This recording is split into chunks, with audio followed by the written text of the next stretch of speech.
Okay, it's 4:15, so we will get started with the Human Resources Committee. Welcome, everyone. We have the staffing report in front of us, and it is that time of year for all of the co-curriculars. And it's that, and then an hourly change for the substitutes based on the new minimum wage increases. That's our agenda here. So, staffing report. Anything you want to highlight, Mr. Swirsky?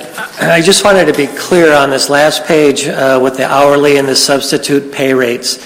These are not contractual rates. These are board-approved rates for people who work hours that are less than a contractual rate or a sub in the district. So it does not move into any of the contracts that we have. Okay. Thank you for that clarification.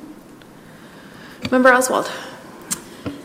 Yes, I just have a question regarding member-elect Jill Lowfald's status as a speech coach in this. I had that question too. Thank you for that. Knowing that we have to vote as a board to approve her working in the district, how should we handle her name on this list at this time?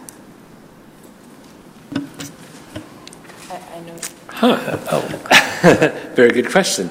This isn't a first. It is not a first, and I'm betting that Mr. Swirsky knows the amount that you can work for the district, and I believe it's $75. I believe it's $7,500. Yeah. Yep. Exactly. So, how has this been handled in the past? I know past member Judy Saliga-Punko worked as a swim coach. Maybe you can address that. Yeah, we do have to take a look at the maximum dollars that they can earn. But in researching it last time with the swim coach situation, there was not a reason why a person could not do both. Now, I think to your point here too, you have to think, are there times that maybe they might have to recuse themselves from some votes? It's possible. There could be a conflict, but.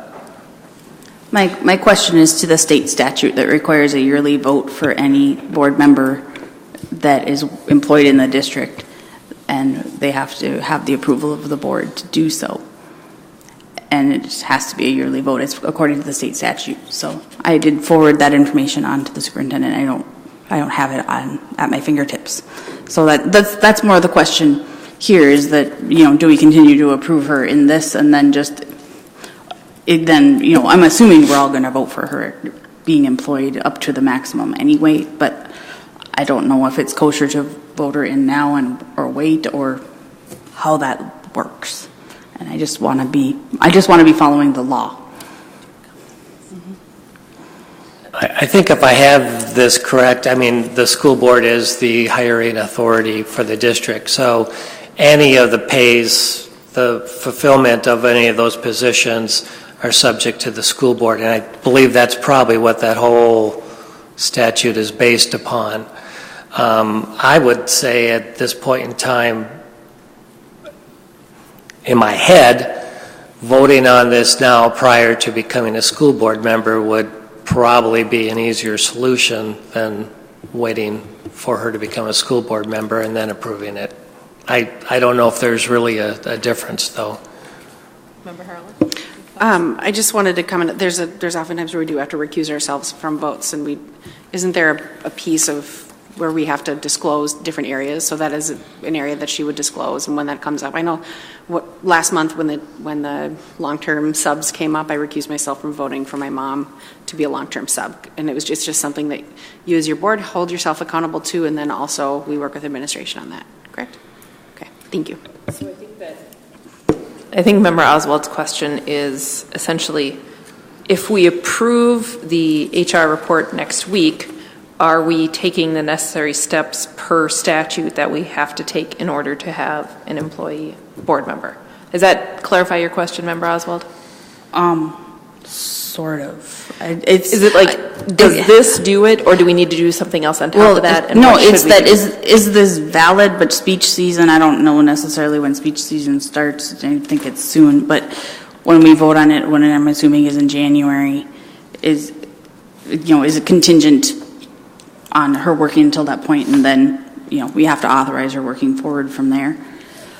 I don't know.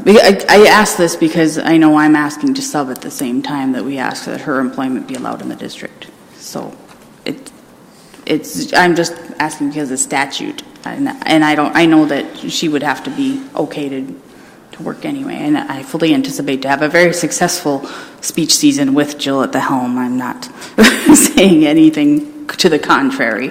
So I just want to be clear. What did you have the statute number? I am trying to find it, and I know Bill's probably looking for it too there. Can we clarify while we're at that, what is the term of the co-curricular here? Is this essentially the school year? Just for the school year, yes. Okay, this Yep. school year.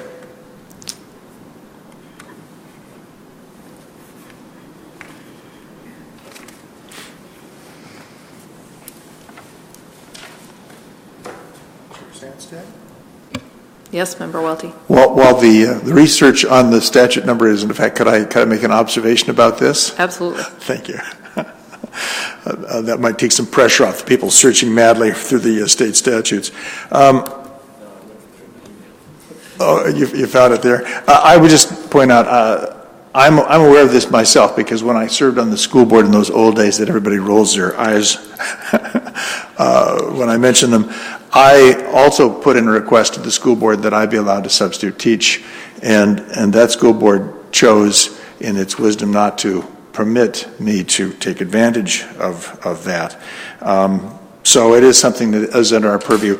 My guess would be that because Ms. Lofald is not a member of the school board now, we can certainly do this, but probably after the fact when the new school board is seated, a resolution reaffirming that the new school board has no objections to her continuing in that service or doing substitute teaching, if that were to come up, would probably be in order just to meet the dot the I's and cross the T's. Having not seen the statute myself, that certainly sounds like a reasonable path forward, and perhaps somebody can send out the statute when it's located. Yeah. Okay, so we'll look for another separate resolution in January. Thank you, Member Welty. Any other questions on Member Welty? Yes. After serving nearly 12 years on the school board, I'm surprised I didn't ask this question before, but just looking at certified co-curricular, we of course have a great many co-curricular offerings throughout our schools.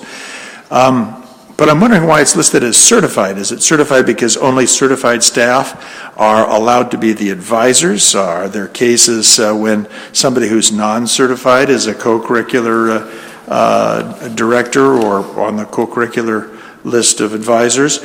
Or is it certification in the particular field, for instance, a certification as a swimming coach or something like that, that merits this to be called certified co-curricular appointments? Good question. The reason for that is all of the stipends and the co-curricular stipends all fall under the teacher's contract. So to answer the second part of that question, no, you don't have to be certified to receive one of those stipends, but there is language in the teacher's contract in terms of percentages of positions that can be non-certified. And that has not been a problem for us. The problem is getting enough people to fill all the co-curricular positions. If I could follow up with one more question, then when we have instances of people who are not certified staff, but who have eminent amounts of experience in the particular activity, will we find their names listed among them, among the rest of these? Yes, you would. Okay. Yep. So these are not necessarily certified teachers or counselors, or correct. They're just people who are falling into the stipend category. And one thing I will also mention, because these names are on there alphabetically, but not the sports, it's not unusual in the co-curriculars to break up some positions. For instance, like assistant coaches, instead of having one full-time assistant coach, have 2.5s or 3.3s and a 0.1. At least if you're on district paid status, you can supervise kids for other areas of contests and games and those types of things. So there are a number of, you'll see 0.5s, 0.3s. We've actually had a head coach and assistant coach merge those together for basically 2 head coaches, but you take the 2 stipends and average them out. Okay. All right. Seeing no other lights, we will call the Human Resources Committee to a close. I have a quick comment. I'm sorry. Oh, I found it Member and I Oswald, forwarded it all to everyone here. the statute. The link to the, Thank it's you. a Minnesota state statute. So. All right.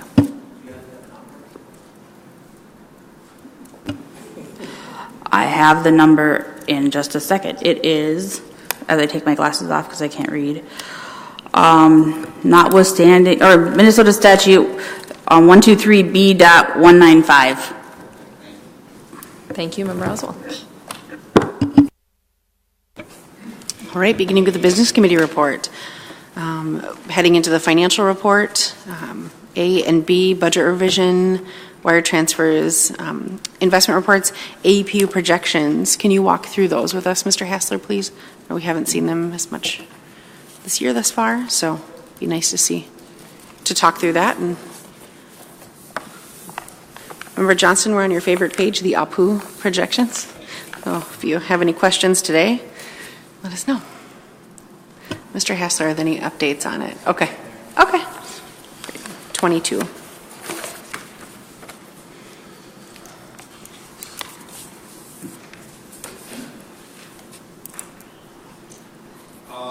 The APU projection. Can you turn your light on, please? Thank you. Thank you. We are showing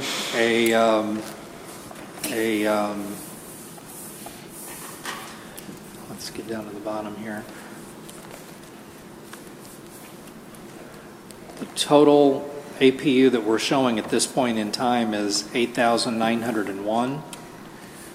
That is a figure that one can compare to 8,775.41 for the prior year, and we budgeted 8,811.40, so it's about an 89, almost a 90 increase in what was the budgeted APU. We've seen growth and in kindergarten. We've seen it in the elementary levels. We've seen it at the middle school level. Not so much at the high school level at this point in time, but the high school numbers are close to what they were a year ago. So, Thank you. Member Johnston, a question? 2 questions. One, could you give me the November enrollment total?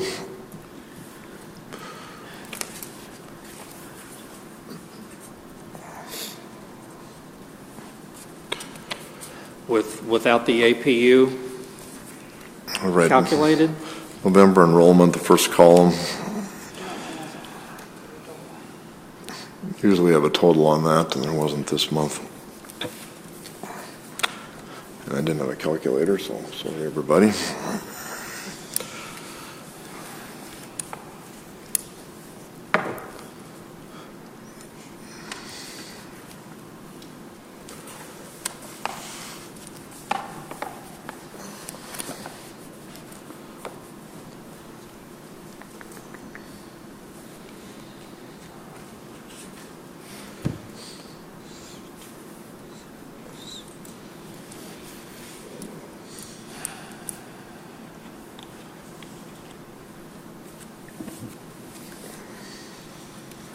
Well, for kindergarten through early childhood, I'm showing 8,593.23.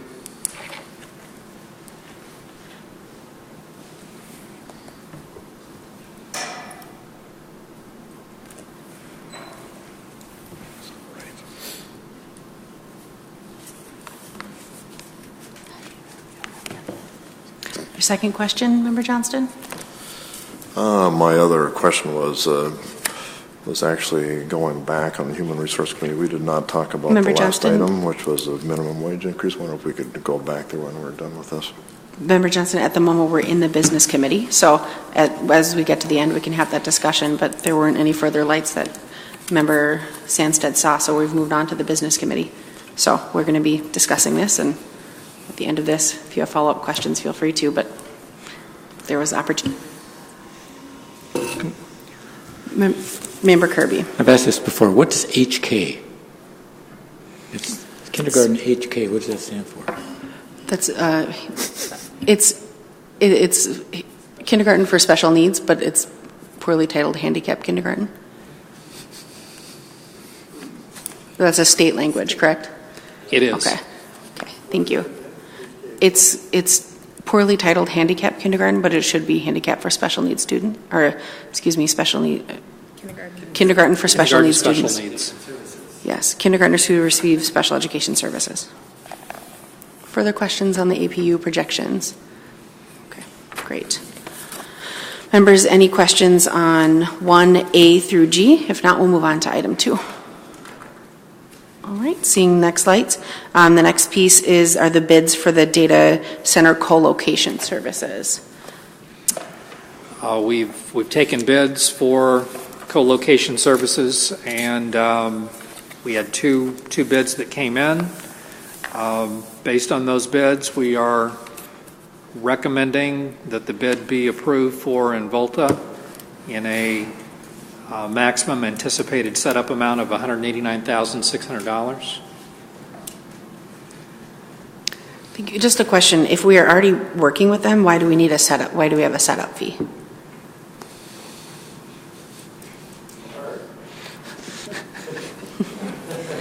Thanks for coming up, Bart.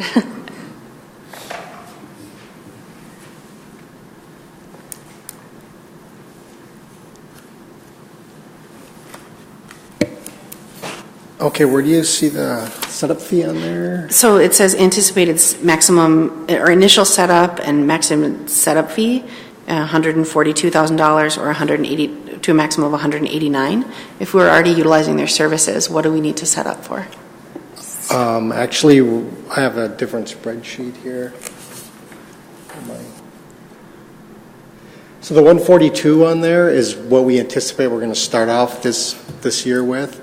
If we have a growth, that was our maximum anticipated at the 189. Okay.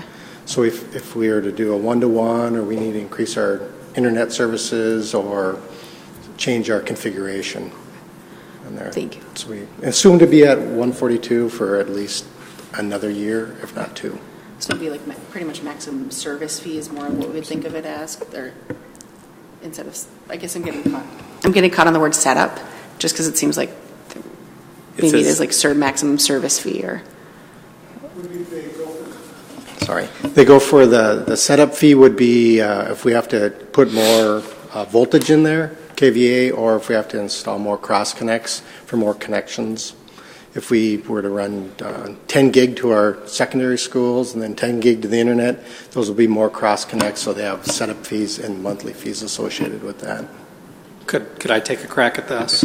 I think it's accurate to say that the initial setup is based upon our current level of service, and if our needs would grow, which would be a good thing, there are other setups which maybe configuration. You'll see configuration as referenced for the maximum bid configuration. I think configuration is probably a better way to describe this. Under our current configuration, we have pricing for that, and then what we wanted to do was build in some expectation of growth, and so that's where kind of the middle column, which is identified as maximum anticipated setup, but I think configuration would be a better way to describe this. Thank you. Member Sandstead, do you have a question? I'm looking for a simple definition of what co-location services are. Right now we have all of our data equipment located at Involta, which is the old Doherty Hardware building on 6th Avenue. So that houses 4 racks over there that ISD has, and it has our voicemail server for all of our phones. It has some of our recorders for our security cameras, has our servers, has our storage over there. And so is that co-location, or are we duplicating somewhere for backup? That's the only spot for us, is Okay. right over there. So that's just co-locating services in general, where we're keeping all of our Correct. information, Right. digital information. Okay, thanks. Member Welty. The question that I have has to do with what is anticipated, what might not happen. And what prompts the question is that the maximum anticipated setup for both Siton and Involta are virtually identical, 190,000, 189,000. And I'm looking at the maximum bid configuration. So I'm wondering if things like reconfigurations, if we have a power outage or an attack from an outside source or anything of that sort, might make the much lower Siton maximum bid configuration worth considering. So can you tell me what might happen that might drive us to need more services in terms of this co-location setup? What we did what I did with the bid was we potentially needed 6 kVA of power per rack, and right now we have 4 racks over at Involta. So I just said, okay, well, if we have up to 4 racks and we have 6 kVA, we would need this amount maximum of the bid.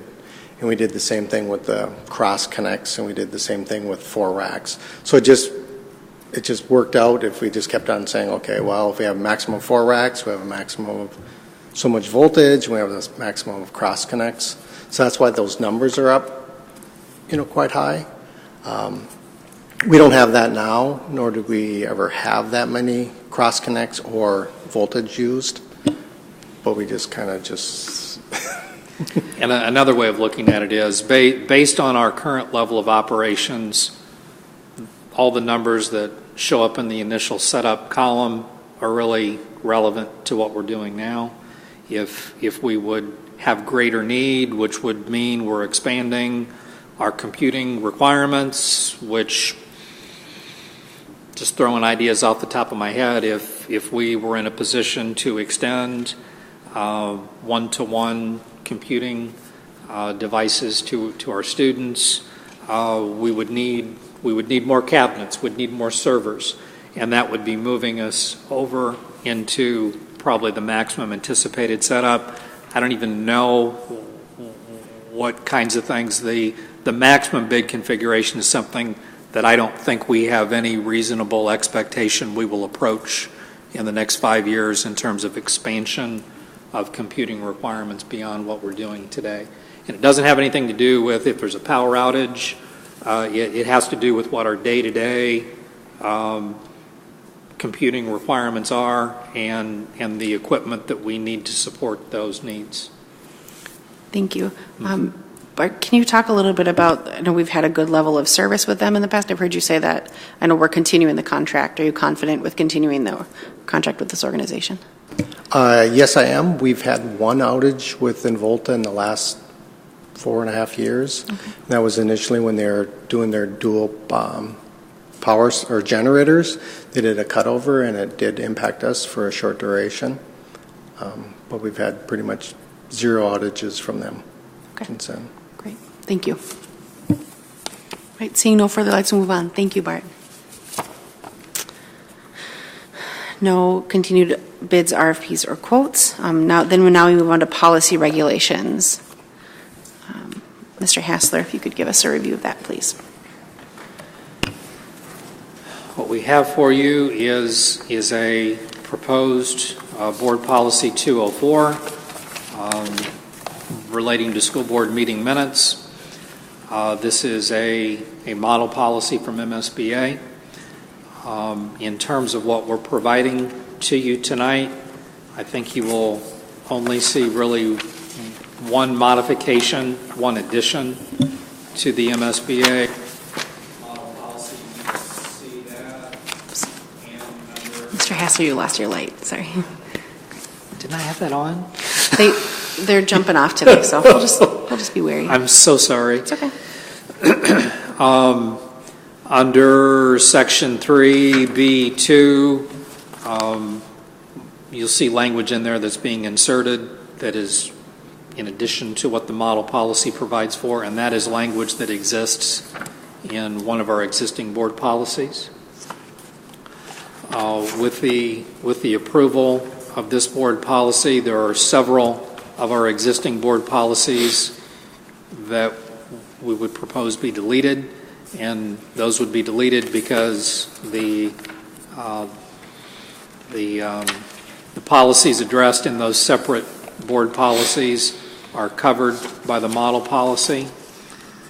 And I'm jumping ahead a little bit here, but that would relate to existing board policies 8090, 8095, 8110, 9105, and 9110.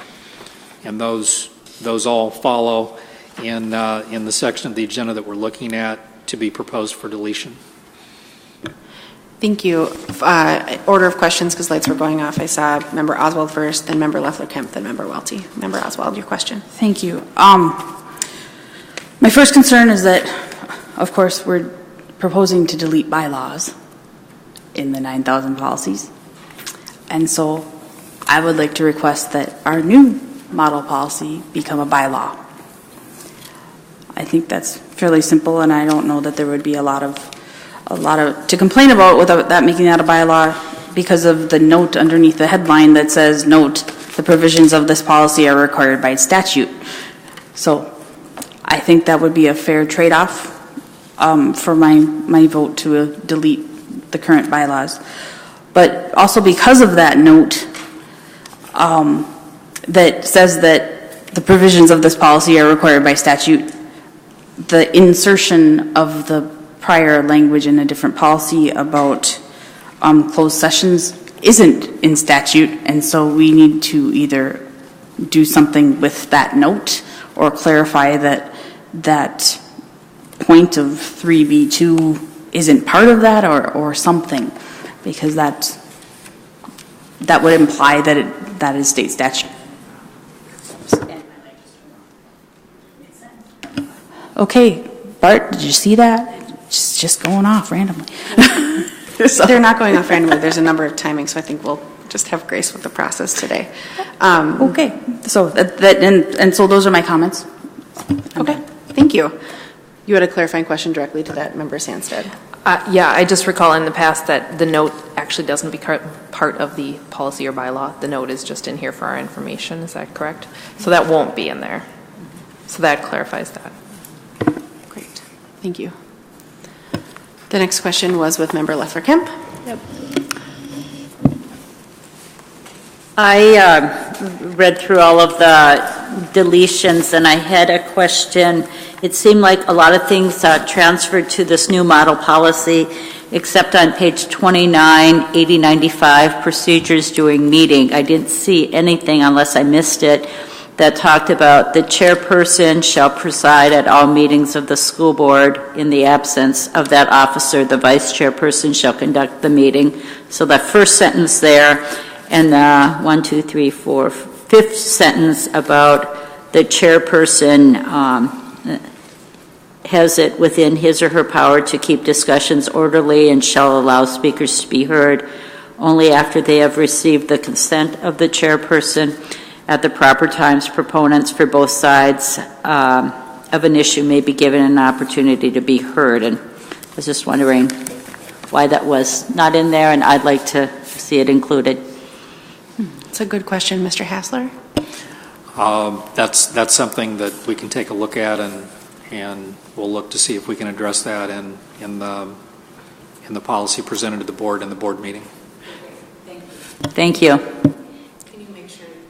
Thank you. Can you make sure to note that it's added in this, the note with the addition? That'd be great, please. Thank you. The next question was for Member Welty. You'd asked that. Small points, but related to the B2 addition to this policy. I would note that recording device would have a C in it, not an S. And then I have a small quibble on bringing or using a recording device, because in this day and age, almost everybody has a cell phone, and cell phones are almost universally able to act as a recording device. So it seems to me that if we were going to do that, we would would make everybody check their cell phones at the door in a closed meeting, which seems to be a bit on the excessive side. And I guess I would also second that concern about the bylaws that Member Oswald mentioned. Thank you. Member Johnston. Sure, just go back to the B2, Roman numeral through 3 B2. That was put on 6 years ago, and at the time there was, I don't think anybody in this room was here, I don't believe. There was some debate over that, and the debate mainly is that I had legal advice on that was a violation of law to have that statute in there, and that was passed anyway. And I guess I would suggest here to the board that that's still a violation of law, and I think that is not appropriate to put in here, even though it was put in a policy at that time. But if we want to correct such things, this would be a time to do it. That doesn't mean, of course, that anybody can record a closed session. That every member must comply with Government Data Practices Act, and anybody that records anything must also comply with that. So again, it's a redundant thing and really not necessary, and would be, we were told at the time, would likely be a violation of the law. So that's one thing. I also Point agree of that it should clarification, Member Johnston, who was the lawyer that provided that information? My lawyer. Was it a district-appointed lawyer? Do you have the name of that lawyer? Yes, I do. Okay, who is that? Fred Finch. Okay. Do you have a legal finding on it? Was it requested by the board? No, it was a request from me, and I presented it to the board from my attorney. He said that what happened was,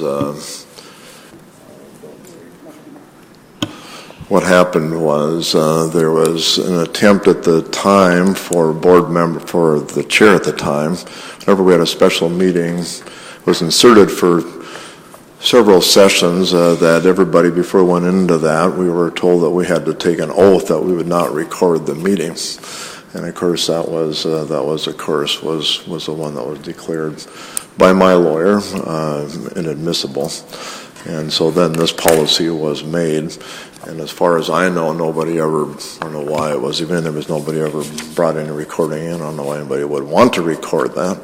But anyway, that was the history of that, and I think it's certainly want to clean up our stuff that should be taken out. Of course, I will be voting against it because it's not a necessary thing. Thank you. Next question for Member Welty. I'm still talking if you want. Oh, it was just, people are kind of doing one question at a time, so I thought I'd give Member Welty an opportunity.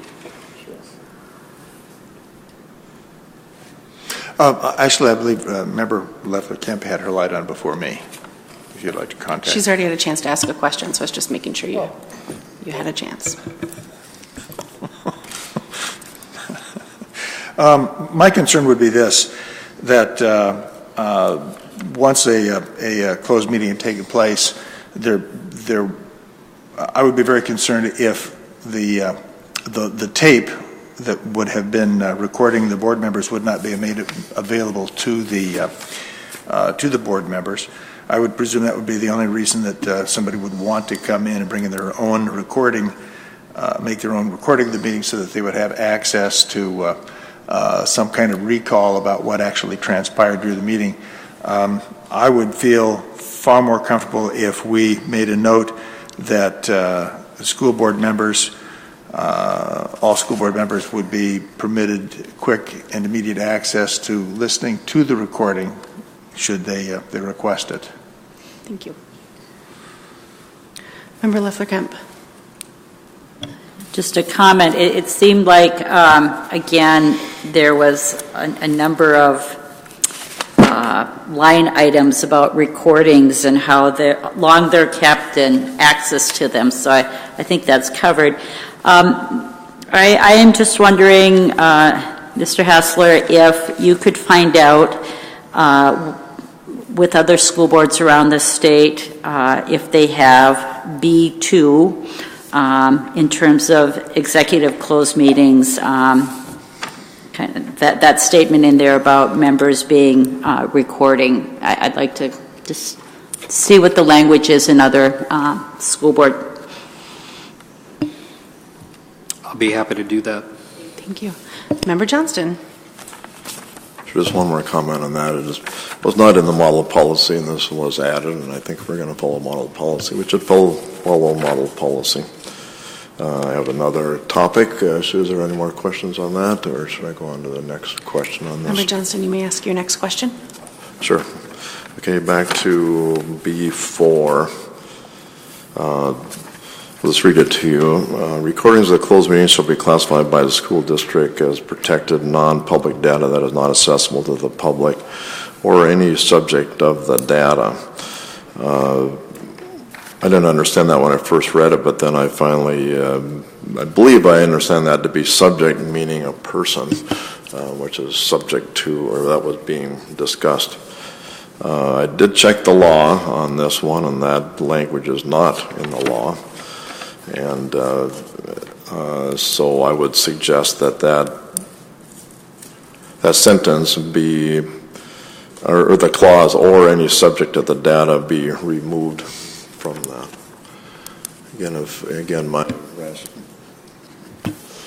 my rationale would be that if somebody is talked about, it seems like they should not have to go to get a court order to be able to talk about what was happening with their attorney. And I think that the law doesn't allow for that either. If somebody's being talked about, they should have access to that. It would still be non-public, but it would be accessible to the people that were being discussed. So I would suggest that be removed, or any subject of the data. I think that could cause more problems than it would help. Members, any comments with regard to Member Johnston's question? Yes, absolutely. I just realized the import of Member Johnston's comment. Any subject of the data, that could also be replaced probably more clearly by any individual who was brought up in discussions during the closed meeting. That would be far more accurate. And I must say, I suspect that that might be against the law. I would guess that anybody, say a member of our personnel, who was being discussed, especially where there was a legal issue involved, might have some sort of guarantee that they would have access to the discussions of the school board. I do see an attorney present shaking their head at my suggestion, and I would be very interested in having somebody else explain why my presumption may be incorrect. Mr. Hassler? I'd want to check on that. I don't believe that there is any waiver of the basic rule that closed meeting information not be accessible. I don't think there's any exception to that relating to an individual who might be named in that. But I'd be happy to do some checking and confirm that. Thank you for doing research on that. Member Sandstead had her light on next. Just a couple clarifications under the Data Practices Act. The subject of data is a particular word to Chapter 13, and so I wouldn't change, that to individual or otherwise modify that in any way, because presumably, as this comes from the model policy, they have run this through Chapter 13. And also, Chapter 13 certainly contemplates times when the government is going to hold data that is about someone that is still not accessible to that someone. When, there's a mandated report about a child that is not accessible to the child or the child's family necessarily, things like that. So certainly there are possibilities and times when the subject of the data is not able to access the data about themselves under the statute. Thank you, Member Sandsted. Could I Member Welty? follow that up with a question to Member Sandsted and Mr. Hassler? Member Welty, if I could provide a caveat that to both Mr. Hassler and to Member Sandsted, that as you're not on legal standing of the board, just for record, that we're not asking you for legal advice in this situation, and we do have lawyers on hand that we could ask Mr. Hassler to do, but I can't expect you to go above and beyond your current roles as board members and staff, on knowing you have that degree, but just want to make sure that you're not held accountable for legal liability. Oh, I understand that, and I agree, Chair Harla. I would have a question that I would like you to research in addition to the one that you've mentioned. But first of all, I believe that what I said as what it meant was accurate, even if it was not, even if this language I'd regard it as felicitous. The subject would be the person who was discussed. That is accurate? That is accurate, but subject of the data is defined in 13, and also individual is defined in Chapter 13. And so I can't tell you whether or not those definitions are the same thing. No wonder lawyers make so much money. The question I would like you to pursue is this.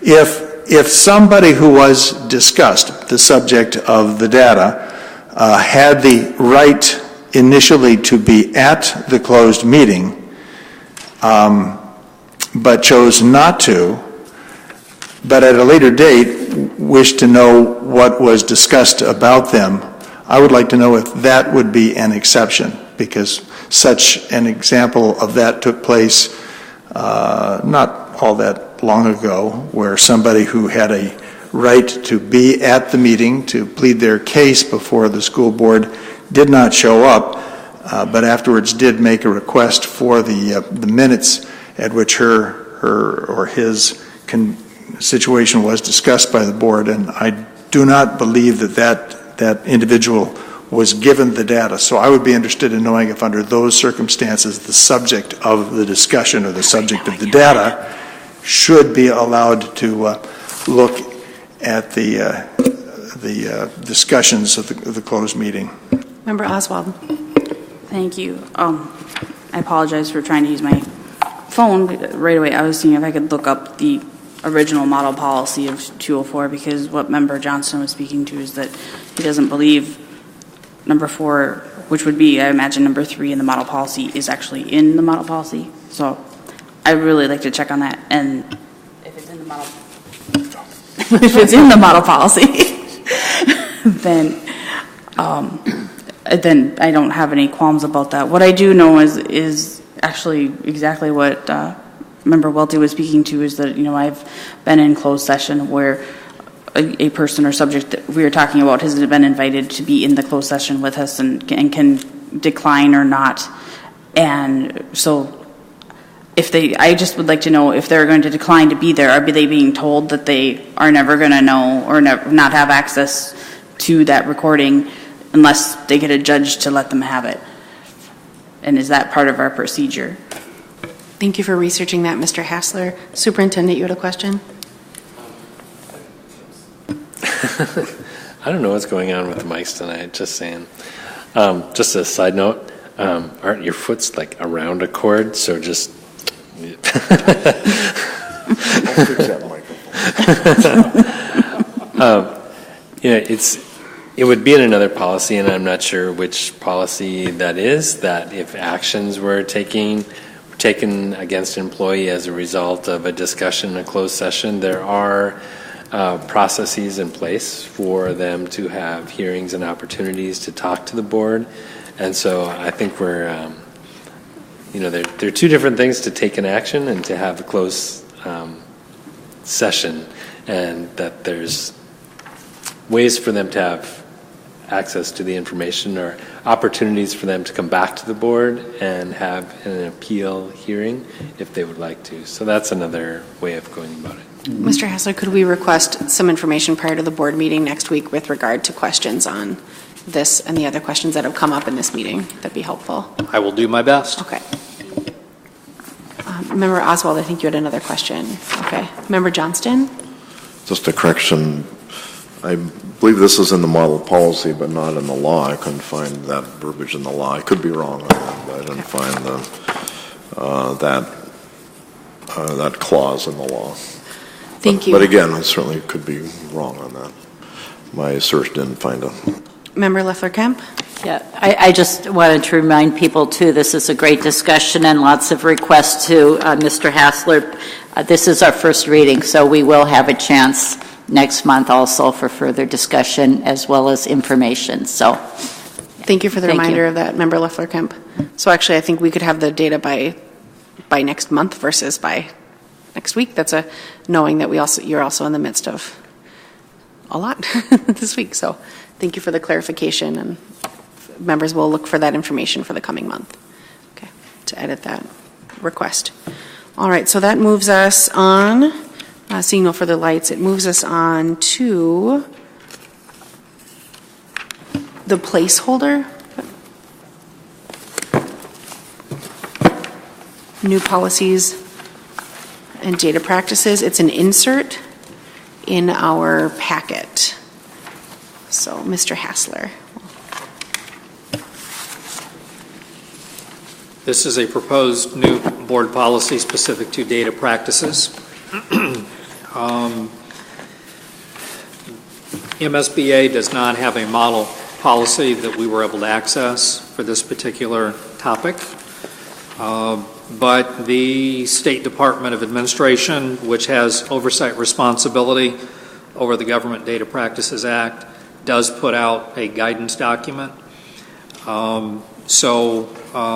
Largely based on that guidance document and what we were able to find in terms of other school districts, in terms of how they've structured their policies, has really been the basis for the draft policy that is before you tonight. It lays out certainly the right that exists to access public data and the process to go through to accomplish that. There are provisions in the statute that address the potential that there are costs that may be passed on to an individual who is requesting data, and this policy incorporates those provisions. This draft policy also includes a proposed public data request form that would be used by an individual requesting information to standardize the process for seeking access to public data. And I'm certainly interested in hearing your views as to what you see in this draft. Thank you. Member Oswald. Well, I didn't look over this draft very well, but what I did do is I picked up the phone and I called Kathy Miller at MSBA and asked her if they have a model policy, to which she told me they will be releasing one before the end of the year. And I said, so before December 31st? And they said yes. So I would like to highly suggest and recommend that we just put this off until they actually release their model policy. And I think that that's wise, because then we'll know that it's double checked by lawyers and things, and we'll have a model policy that we tend to like to adopt. A question for that. Aren't we to have something on file currently? Like, will waiting for that keep us within the spirit of the statute? That's a good question. I'm not sure. I know that it is something that we need to provide for. We do have a very brief policy addressing information requests, but it does not track with the statute. So it is certainly something that's hanging over our heads. I think it's an important question, Member Oswald. I actually agree with Member Oswald. I just wanted to make sure that we're compliant with the state structure and or state expectations for the spirit of the law. And if so, then we've actually had the discussion at a committee level that we've asked the question if we're working in the spirit, and yes, our board is in agreement that we're working within the spirit of the law, should anything come up. Member Welty. Just a small quibble with Mr. Hassler. We have a lot of policies that make note of the fact that we abide by state statute, and if there's anything in the policy that's not in accord with state statute takes precedence. So if the state does have public data laws, statutes, we of necessity and are required to abide by those. So I think the policy really is for the public and perhaps the school board to make use of, to kind of simplify how the state statute operates. And again, I would agree with both Chair Harrell and Member Oswald that if the MSBA is about to offer up a model policy on this, I think the board, whenever it arrives, should take a look at it at that time rather than jumping ahead of the curve when I'm not sure this is, it's common for school boards to have policies having to do with the state data. Thank you. Members of the board, are we in agreement that this could be moved? We know we can't make the decision, but are we in a kind of collegial agreement that this would move forward? So then, seeing nods from the majority of the board, Member Johnson, is this with regard to pushing this forward, or is it questions on this? Because I think actually this piece is kind of a moot point. It has to do with this. Could you repeat what you just said? I didn't understand what you just said. I'm saying that if we're moving forward to discuss a model policy that hasn't yet been presented, then discussing what's been put forward in front of us is a moot point, because we'll be discussing at a future time when the board is going to be having I guess I disagree. I think that we should discuss it. I think we should adopt it now. The reason why is that you asked, I think we're doing this whether or not we are in compliance. I think it's quite clear that we're not been in compliance, and I'm certainly look forward to the administration finally admitting that we should comply with the Minnesota Government Data Practices Act, which is a law. Been a law for quite some time. Don't know how long. For example, I have a Data Practice Act request from July 18th. It has not even been acknowledged. I had another Data Practice Act request from October. Oops, don't have the date on this. This was, got the wrong copy here. 2 weeks after that, I believe it was on August 1st. Not even been acknowledged by the administration. I've actually had quite a few Data Practice Act requests into the district. One, for example, was back Member in 2014. Johnston, we're talking about a policy here. Exactly. And I'm a talking policy about the that would take importance of 2 months this. for us to approve anyway, because we have to have a first reading and a second reading. And I understand your concerns about individual data practice requests, but this is not the forum for that, nor does it make any sense for us to continue to analyze this proposed policy when we're going to have a different proposed policy that the rest of us are interested in seeing before adopting a policy that we do need to have under the statute. But we all want to see the MSBA one that is forthcoming soon. And so there's no point in us continuing to spend time on the data practices policy this evening. I disagree, Chair of the subcommittee. For one reason, I disagree that we should be putting this off. This is a discussion. The discussion is why are we even doing this? As another person mentioned, we're doing this, are we in compliance? I think this is very important to do immediately to show that the administration is not in compliance, which means they're violating the law. And I think this is not something that we can just slough off very easily and say, oh, gee, let's not talk about it because we'll talk about it again in the future. I'd like to know why the administration does not comply with it now. Do we as a school board have to pass a policy that says they should comply with it? I'd like to have a discussion from Mr. Hasler and Superintendent Gronseth why we're not complying with it now. And I think it's more than appropriate to do it now. I'd like to see that discussion because I am opposed to putting this off. This is a very important topic that I think one of the most important things that we do as a board is make sure the administration follows the law. And they have not been following the law. In other words, they're breaking the law. I'd like to know why. Member Welty? Yes, I'm writing a question that relates to Member Johnston's concern.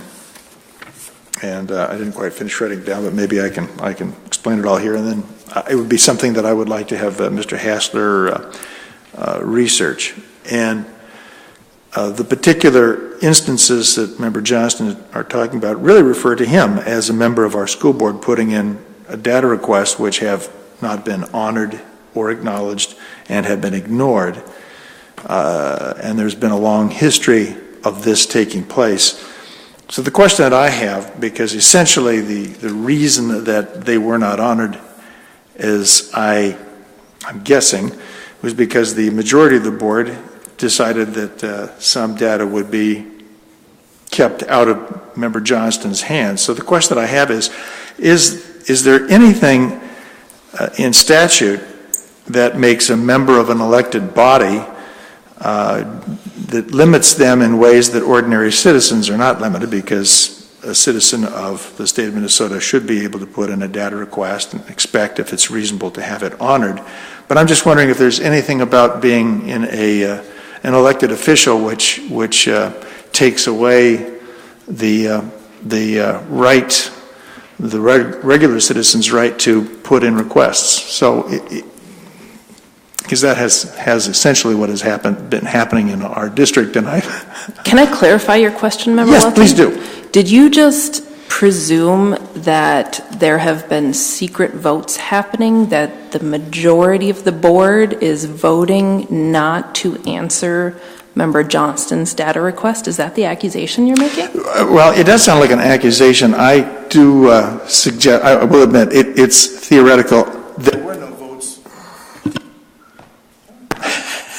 My supposition is that a majority of the school board realized that it had the authority to kind of work its will, and its will was not that public data be offered to Member Johnston because he was pursuing lines of inquiry that they were not interested in having bruited about in a public setting. Whatever the reason is, Member Johnston put in a number of public data requests that were ignored. And he's been sharing those with me for the 4 years that I've been on the board, and I know he had some prior to that, and apparently he's had some more recently which have not been acknowledged, perhaps because of a backlog of work that needs to be done by the people he's put them before. But I'm just wondering if there is some theory or some statute that somehow exempts an elected local official from having the access to public data that the law presumes that every citizen has a right to put in a request for. Member Johnston, you had a question? A clarification. The only thing that I heard back on one was when Chair Kirby called me up and said I wouldn't be getting the data. Mr. Hassler nor Superintendent Gronseth even acknowledged that I sent that in. And that apparently was coming from Bart. So that was what I was told anyway, and Mr. Kirby can certainly verify that discussion that we had if he would like. And of course, this data request that I had was 2 months ago, referring to another one that I had from 2 years before that. And so somebody's making decisions. I don't know if it's a secret ballot by the board. I don't think that's the case, but apparently the chair has taken on his prerogative to make those decisions that I would not be getting the data. And just remind the chair and the superintendent and Mr. Hassler that the chair is not responsible for Data Practice Act requests. The administration is. And you are violating the law. The spirit of the conversation today is to ensure that there will be a policy, and I'm glad that Member Oswald reached out to MSBA to ensure that we're going to be in lockstep with model policy. I mean, it's important that we at least have that as a baseline. I think it's important that we have acknowledged as a board that this discussion, that we are in need of this. Administration has brought this forward, that we will need to address this, but at this time, we've heard from members of the board talking about their concerns with regard to this not being addressed now, but the majority of this table have discussed that this should move forward with what the MSBA model policy is. So at this time, I'm not seeing any fruit in the continuation of this discussion, so we're going to move on to the next point. Chair Harla? Member Welty? I would like to make a point just as a personal concern. This school board is about to change, so this particular constitution of the school board may not be in existence when these decisions are made. But this school board, some members of it have been affected by the way we have handled public data, and I would be very desirous of having the administration deal with the questions that have been raised, even though we may not be on the board, some of us, when it finally decides what policy to implement. That's a request. All right, moving on to contracts, change orders, and leases. Change orders, district-wide playground rubber mulch replacement. Mr. Spooner, Mr. Hassler. If you want to move to that, page 34. The first change order is change order number 1, specific to the contractor A+ Landscaping that was contracted to do the rubber mulch replacement project at our elementaries and our 2 middle schools. And we come to you this afternoon with a proposed change order relating to a reduction in the amount of work that was necessary on that project as compared to what had originally been anticipated, and will result in a reduction of the contract amount due to A+ Landscaping by an amount of $60,899. Thank you. Are there any questions on this item? Member Welty? Yes, I'd be interested in knowing how this came about. Is this a reduction that is a new one from the past, or is this one that we were told about? Actually, a point of order. Maybe we need to take 1 and 2 together, because I think 2 was the reason that we're doing number 2 is a significant amount of work that. I'd be happy to kind of walk backwards a little bit and kind of put all this in context. Thank you. I know it's been discussed, I think, 4 months in a row, so it shouldn't be a surprise. I believe it was in the month of September that a change order was proposed to the board, and that was and is change order 2 for SAS Plus Associates for design and oversight work of the playground project. The basics of what went into that change order 2 was, as the project was underway, as we discovered the varying depths that the footings of the various playground structures were located, we, with SAS's help, came to a conclusion pretty quickly that it won't be necessary for us to cover all the playground footings in the poured-in-place rubber compound, which was the project design that was approved by the board.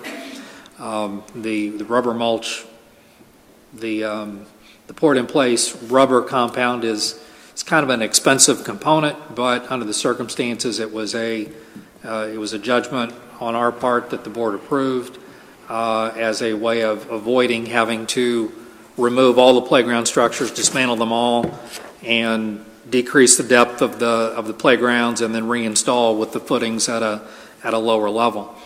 So as it became apparent that it would not be necessary to use all the poured in place, we still needed to have SAS confirm which footings were needing to be covered, which were at a depth that it was safe not to have them covered. So that was really the work that went into the change order 2.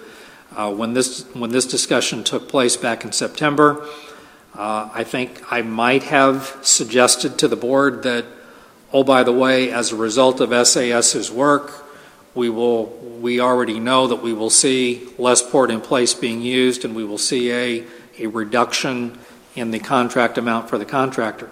We had a sense of what that amount was, but we didn't know what it was exactly. And since it was, I think, obvious to a lot of us that the board was very interested in knowing what that cost reduction was going to be on the other contract. We ultimately proposed that the change order 2 be pushed out until such time that we had change order 1 in hand. And change order 1 is really the other part of the project in terms of the work being done. I believe a figure that Mr. Spooner has quoted to me a number of times. As a result of SAS's work, the port in place that was used on our playgrounds was decreased by about 40% compared to what we expected originally, and that 40% is translating into why the work and the materials cost of A-plus landscaping is less, and it is less by about $60,899. And change order 2 was a proposal to increase the contract amount for SAS in the amount of $12,475 from its prior approved amount. So to be clear, just in brief, there's overall, with the acceptance of lessening the bid for A+ and adding on to SAS, it's a realization of a less of a cost of $48,400. Oh, sorry. Thank you. Member Welty. I was just simply going to restate what you just did, put it in slightly different words. So in other words, SAS's, the justification would be that it worked hard to try to figure out how to lower the overall cost from the place who did the port in place, and it resulted in a $60,000, almost a $61,000 savings, and thus there is some justification for paying SAS $12,400, which still yields $48,000 in savings. Just as long as I understand that. Thank you. Yes. Member Oswald. I'd like you to refresh my memory. When we hired SAS to oversee this project, was it a competitive bid process where they had to be the lowest? No, it was not. You don't have to competitively bid professional services. And Kerry did solicit proposals from several firms, and then he looked at fees. This is going back 2 years. He looked at fees, and I believe SAS was low, but with professional services, you don't have to hire the low firm. I believe they were low. I didn't look at that today. I saw a chart where they were significantly low, and I appreciated that at the time. So my question was going to be, does these additions, if they would have bid them ahead of time or have been straight up, would we have gone with them in the first place? And that's the question that I have lingering in my head. And I don't know that there's an answer for that because we don't know what the other firms would have encountered or wanted to do. But there's that doubt in my head. And it's not that SAS did anything wrong or didn't give us excellent service and they did what they needed to do. But I do have a problem with a change order solely based on labor. And in my experience in conversations with other professionals in the oversight area, they find it absurd that we're debating a change order based on the person that oversees it just in labor costs. I don't know how much weight I can give that because I don't know, I'm not in the field, but those are those internal conversations I'm having that I'm struggling with when it comes to this. I can answer your first question. If you added that on to SAS buses, or the initial, you're asking if the 3 design firms that submitted proposals, you're saying if we added this $12,000 onto their initial fee, what would it be compared to the other 2? And if we did that, it wouldn't be apples to apples because none of these elevations for any of the concrete footings mattered because it was all coming out. Every piece of playground equipment was being yanked, so nobody cared about what the height of the elevation was of the concrete footings. That only came into play when the board rejected the first bid, and we kept the equipment on the ground, and you directed me and Luke and Mr. Hassler to come up with a cheaper way to do it. Then the elevations came into play. So the other firm said nobody cared about what they were. It didn't matter.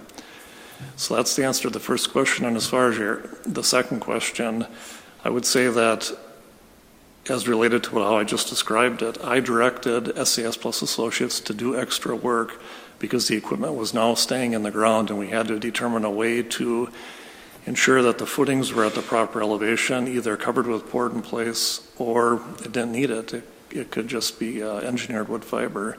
So that was extra work for them to do at my direction, and that's why I am supporting the change order to SAS Plus Associates.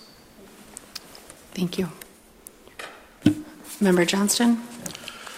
I'd like to suggest that people remember that these are two different contracts. They're not related when it comes to how much money one person deserves or the other.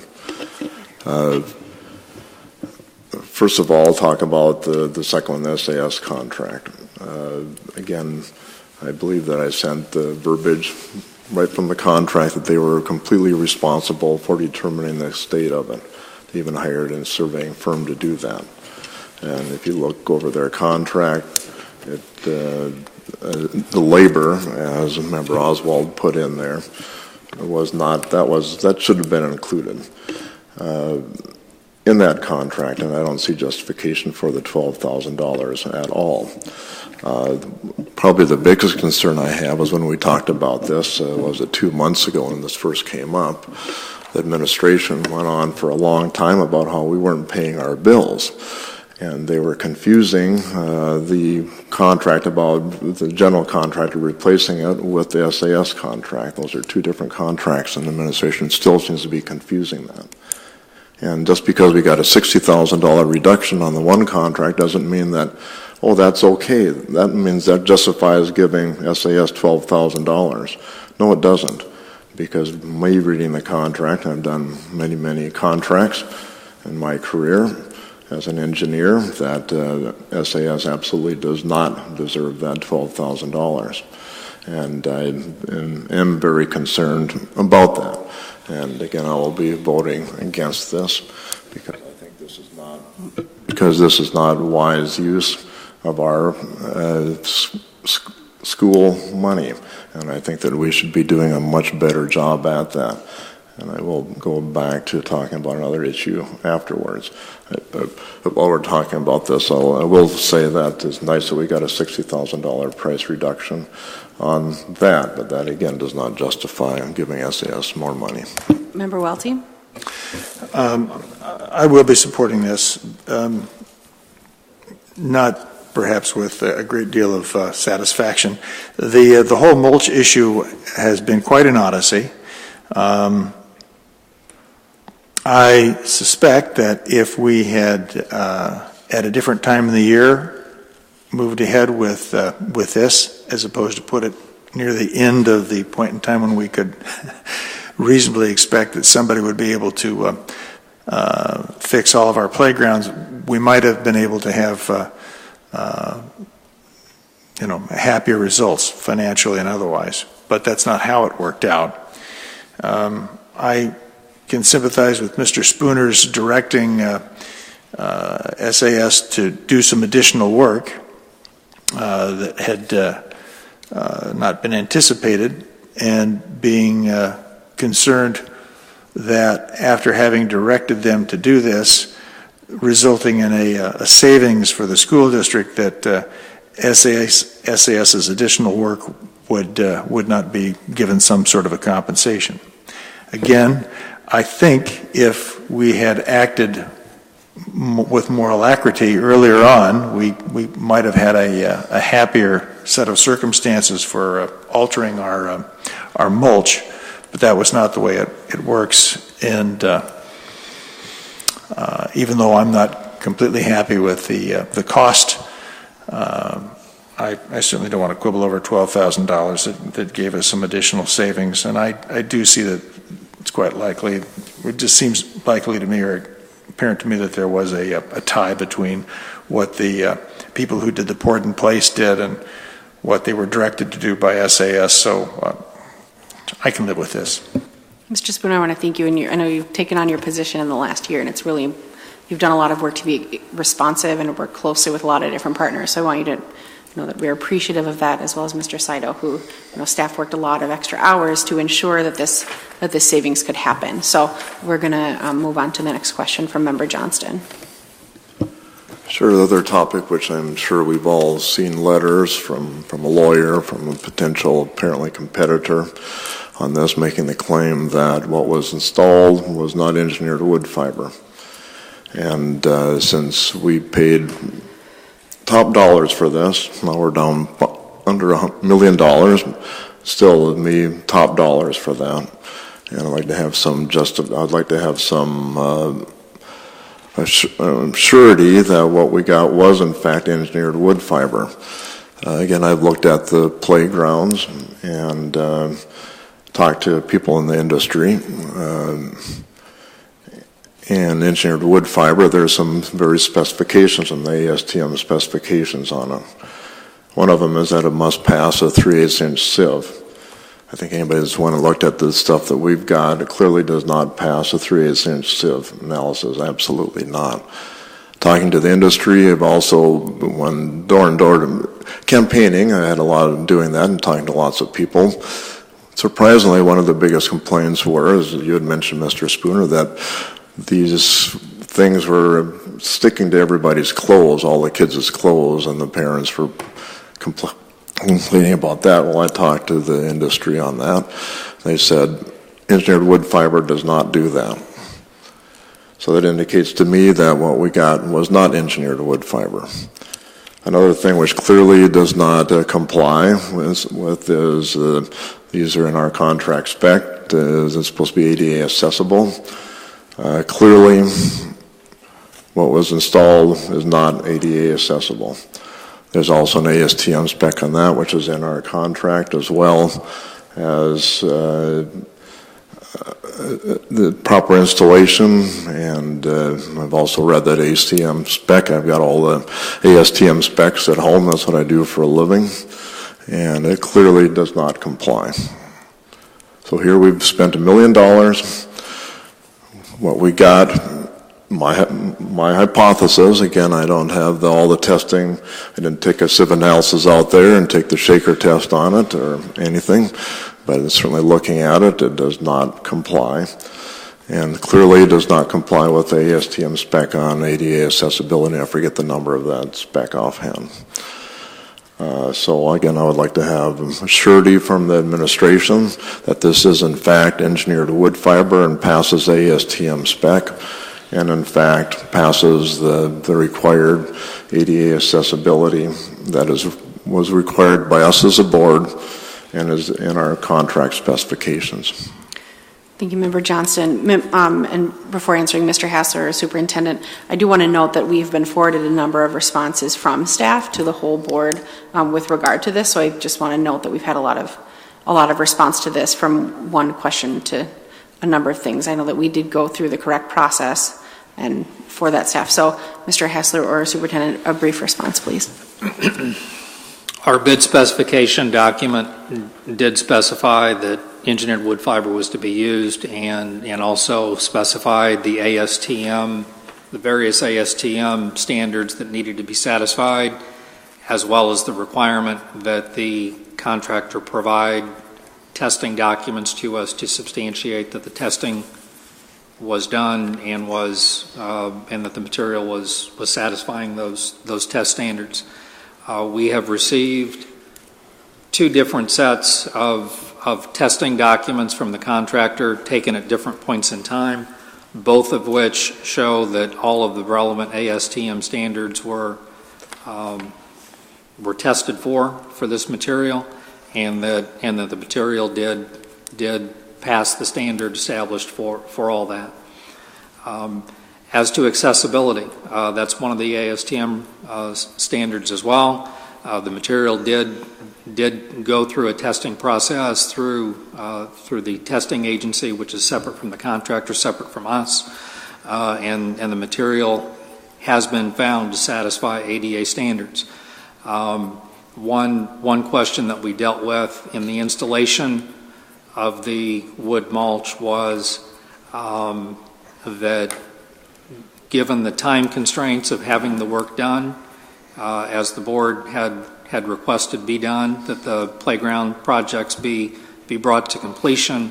Our contractor was not compliant with all of the installation procedures that are recommended by the manufacturer. What was used was an installation procedure which is consistent with the industry standard.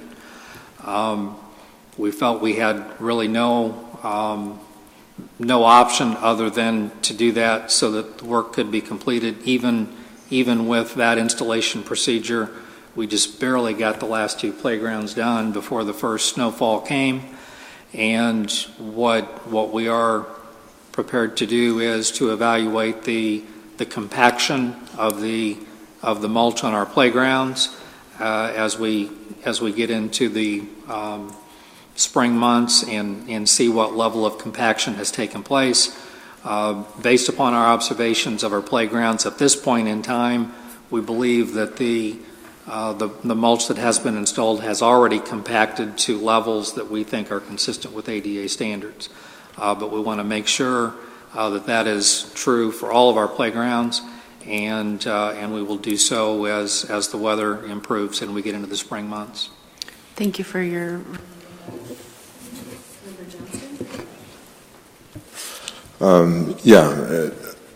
According to the letters that we got from the lawyer, which we all got, she indicated that the material that we received did not comply. I followed up that to the industry and asked them who was right. Did it comply or did it not? And they said at this point they do not have an opinion, and the stuff that we got, they have not certified it as complying with the engineered wood fiber. That's the last I talked to them has been, a month ago since we've had those discussions, since that's the last I heard from the trade industry when I talked to them. So I think your statements are incorrect. It's not going to work to continue going back and forth. Mr. Hassler has stated his response that the district has received from a number of professionals. Member Johnson has stated what his understanding is of the information. We are going to continue moving forward with this discussion. Member Welty. I believe that we had some discussion about what would be the recourse the school district could follow if it turned out that the engineered wood was not properly certified, and I believe that there was legal action that might be taken. I would certainly hope that if we find that is the case, that the school board that will be given that information would strongly consider doing just that, but we are at a point where we cannot be certain that is in fact the case. We are going to get a reduction in the total cost from the people who did the lion's share of the work, and it appears to me that the SAS is relatively innocent of any possible laying of inadequate engineered mulch. And unless I'm incorrect in that assumption, it just lends weight to the decision I'm leaning towards to go ahead and grant an increase in the change order for SAS and see where the chips fall, let them fall where they may, at whatever point we find out more about just what is covering those playgrounds. Pun intended, where the chips fall, Member Welty? No, it wasn't, but thank you for noting that. You're welcome. Member Johnson, we've had a lot of discussion. A brief comment, I'll make it please. brief. Again, Member Welty brought up a good point. Reading through the SAS contract, SAS was basically the contract administrator on this. They were responsible for complete compliance, and when any kind of a contract, particularly this size, there should never be questions of whether or not it complied with the contract. SAS was the one that allowed these questions to come up. Thank you, Member Johnston. And to be clear, we have all of the documentation from the contractors from each different piece that we do have the data behind it being non-compliant. We do have the pieces in our hand should it prove that to not be true in the future, but at the time we have the information that we need currently for our contract and a plan in place to ensure that the contract was done successfully in the spring. That being said, we're moving on to the next question. There are no other placeholders for change orders. There continues to be a placeholder for the Hills lease that is still in process and should be coming soon. Next piece is acceptance of donations. Members of the board, are there any questions on acceptance of donations? All right, next, authorizing a joint powers agreement for the State of Minnesota Perpich Center for the Arts. We've seen this. All members of the board have seen this annually. We do provide a significant amount of training and support and as a fiscal host for some of the trainings for the Perpich Center for the Arts Education. Are there any questions on that? Okay, seeing no lights, moving forward, we are going to invite Mr. Pumper forward. Welcome, Mr. Pumper. And members of the board, we'll take a 2-minute break. Actually, we'll be back by 5:45, just while we get set. So.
All right, we will get started again. Moving on to authorization of amendment, providing of insurance sales and delivery of taxable general obligation facilities maintenance bonds. I'd like to introduce the topic, and we do have Steve Pumper here from PMA. PMA served as our financial advisor on this. And in the board agenda, you'll see there are two resolutions there. One is for a taxable general obligation facilities maintenance bond issue, and one is for a taxable general obligation capital facilities bond issue. And I believe that everybody should have received an insert with the presentation document that Steve will be using, and I will hand it over to Steve. Thanks, Doug. Thanks, Madam Chair, board members.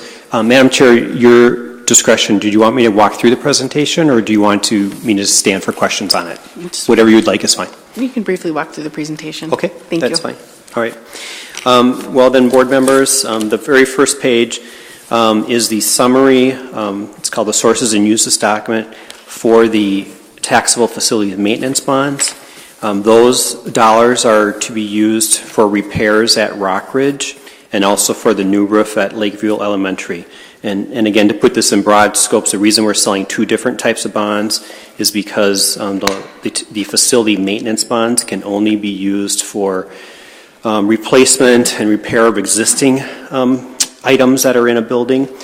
And since part of the work that's to be done at Rockridge is additional type, like remodeling type work, you cannot use these dollars for that, and that's why we sold the capital facility bonds as well. So on this piece, on that page, the number I like to point out is on the right-hand column where it says issue summary, and the very first line under uses of funds says deposit to project construction fund. So that means the district is going to receive $3,600,000 when these bonds close at the end of the month that they can use for the work that they are planning on doing at Rockridge and then also the roof at Lakeview Elementary School. The next page is a pricing summary for those facility maintenance bonds. The piece that you'd want to look at on that page is the yield column. It's the fourth column over.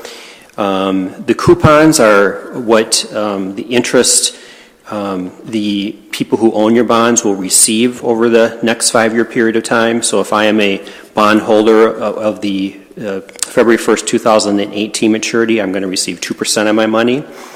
If I'm a bondholder on 2022, I'm going to get a 3% payout, but the yield is how much the cost is to the district. So, and I don't want to get too complicated, but that means you are paying 2.9%, and in exchange for me getting 3%, I'm paying you a premium up front. The next page is the debt service schedule on the facility maintenance bonds. Again, these will mature annually over the next 5-year period of time. The column on the very far right shows you what the total principal and interest is in each of the next 5 years until the bonds are paid off.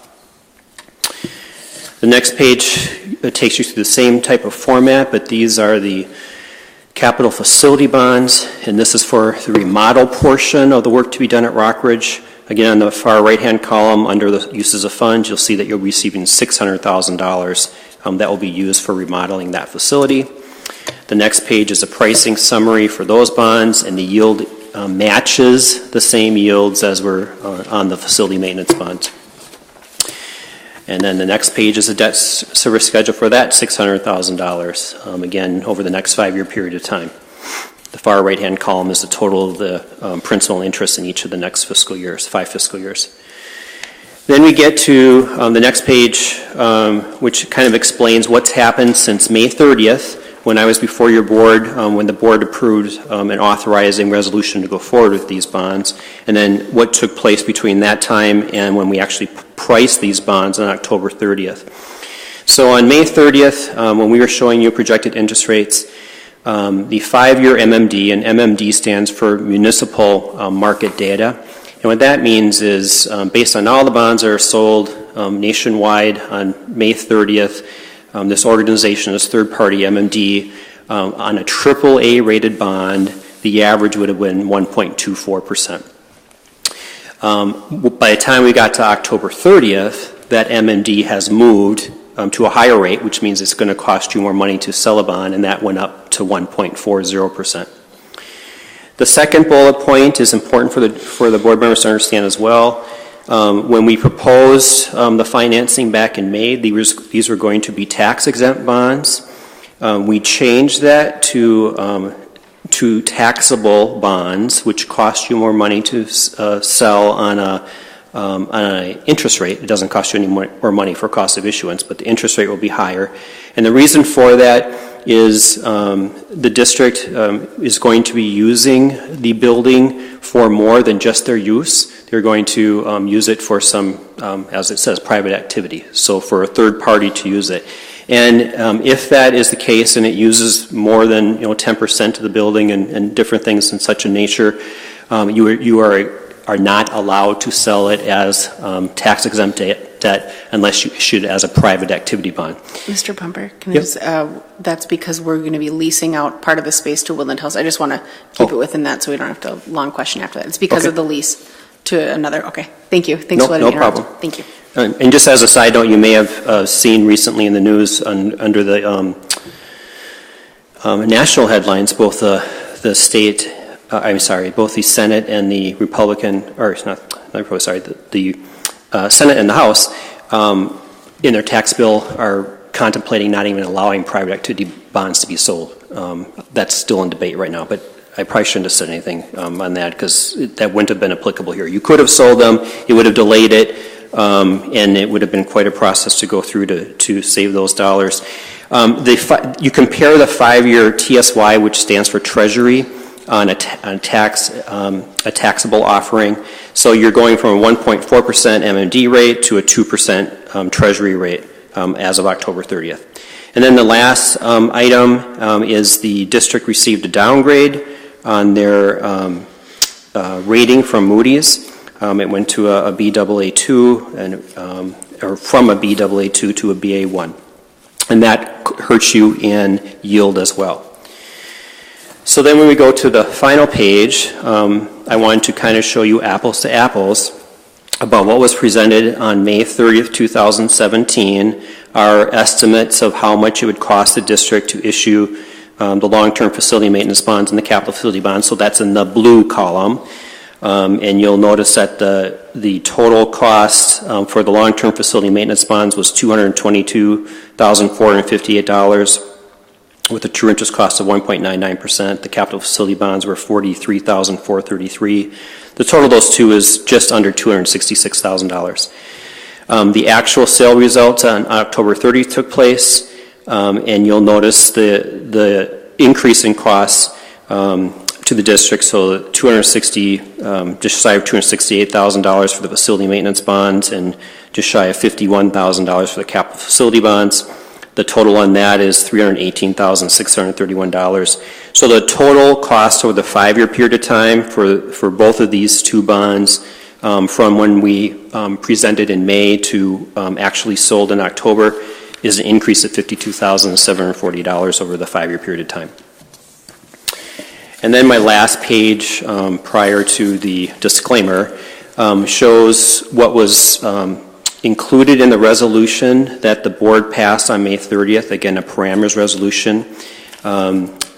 You see that you approved that the bonds could be sold as long as the par amount of the facility maintenance bonds did not exceed $3,640,000. That was the par amount. The capital facility bonds could not exceed $615,000. That was the par amount. True interest costs could not exceed 3.5%. Both of the bonds were sold at 2.88%, so that was below that number. It was to be bonds that were negotiated with Northland Securities. That happened in both cases. And on the date of the sale, in this case October 30th, any board officer and the superintendent or the CFO, Executive Director of Business Services, was authorized to execute the bond purchase agreement. That did take place, and that it had to be done before October 31st, and they actually were sold on October 30th, so by one day. So that is the presentation, and I'll stand for any questions, certainly. Thank you, Mr. Pumper. It was really helpful to see this as well. I appreciate the last page, the addition of you doing the checks of what we're going to be having. So that's helpful with tying back to our resolution. Member Oswald, first question. I need some clarification about a comment you had made towards the beginning. You said something like, because you got us cheaper coupons or yields or something, you're charging us a premium. Could you explain that? Yes, that's confusing, and I probably didn't state that very well. We are not charging you a premium at all. The people who are buying the bonds are paying you a premium. So if you look at the very first page, not the cover, but the first page, and if we look at the issue summary, do you see where it says the par amount of bonds is $3,640,000? But the Northland Securities, the purchaser of your bonds, paid you $3,640,000 plus $16,954. So you received a total of $3,656,000, almost $57,000. In exchange for that, they're getting a 3% coupon, and your yield is only 2.9% because you're getting that extra money up front. Thank you. Yep. Member Welty. Yes, Mr. Pumper. This is another transaction that kind of falls in the same kind of category as the mulch. It's something that we kind of followed. It was a little bit of an odyssey and having to do with whether or not to make use of the Rockridge site that we had once hoped to sell. And I guess we're kind of locked into making this decision. But I would be interested in your elaborating a little bit on the difference between investment grade bonds and speculative grade bonds, which is where the Duluth School District is. I think about history and how speculators have always been considered gamblers and questionable in terms of honesty and stuff like that. Well, speculation, of course, is just part of investment. But could you give me just a little lesson or explanation for how we should regard the speculative grade that our bonds now qualify for? Yes, and actually I will add a point that I apologize that it's not in the presentation because I see that I should have added it. Your bonds actually are part of the state credit enhancement program. So they actually have a AA2 rating to the bonds. So if a person who's going to purchase the bonds your bonds are rated with a AA2 because that's the state's rating. You have what's called an underlying rating, which is the district as a standalone.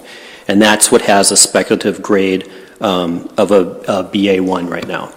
Now a speculative grade, I mean it's just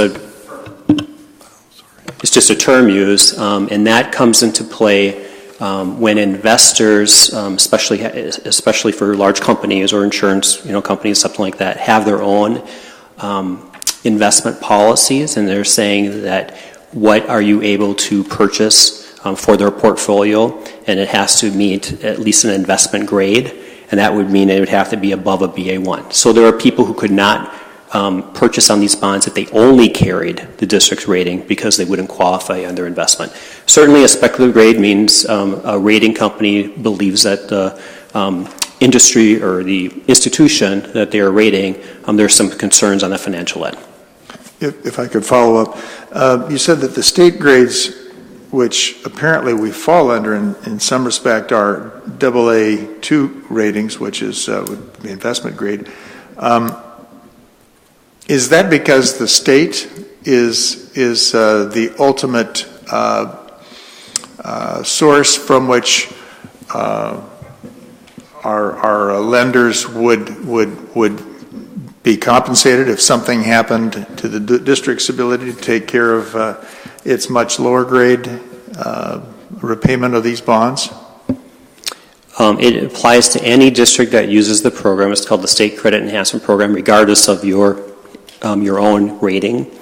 And what it means is that if I hold a bond and the district fails to make a payment, the state will make the payment on the district's behalf. If that's the case, why does it make any difference what the school district's status is? That's a great question, and I have the same concerns too when people buy it. But people who buy and sell bonds for a living, they pay a great attention to the underlying rating. So if you sell a bond and it only carries the state rating, the credit enhanced rating, with no underlying rating, you will pay a premium for not having underlying rating. What makes it more speculative if the state ultimately will take care of it? In reality, it shouldn't be. Okay. Member Oswald? I'm kind of concerned, based on the tables on page 68 and various other tables like it following that. My understanding was that we were paying for most of these bonds out of LTFM, and I wasn't quite clear, but these tables make it very clear that we're paying for this from general fund reserves. Do we have general fund reserves to pay that with? Mr. Hassler? There are two bond issues here.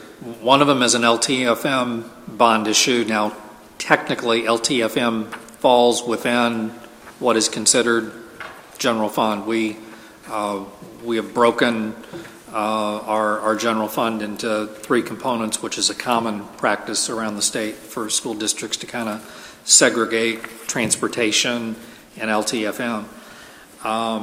And so there are two bonds here. One of them is LTFM. The other one is a capital facilities bond. Capital facilities bond very directly is a general fund component, and that was a distinction that we made when we communicated why it was that we had to do one out of LTFM and one out of the capital facilities.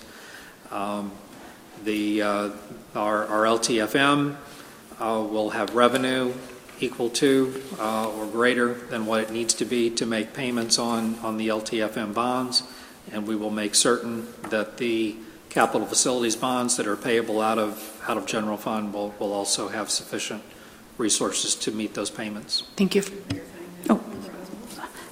Just to follow up on that, so out of the two that I see, because of this bond, it's going to be $806,322 for one tax levy schedule, and the other tax levy schedule is $136,272 for a total of $942,594 coming out of the general fund. What portion of that is coming out of LTFM, or what is the breakdown? I need to know. Mr. Hassler, you're light. This page.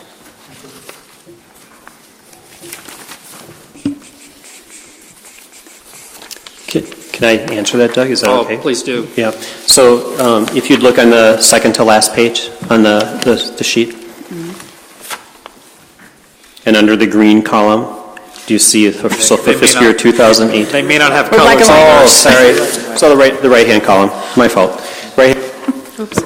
Right-hand column where it says fiscal year 2018.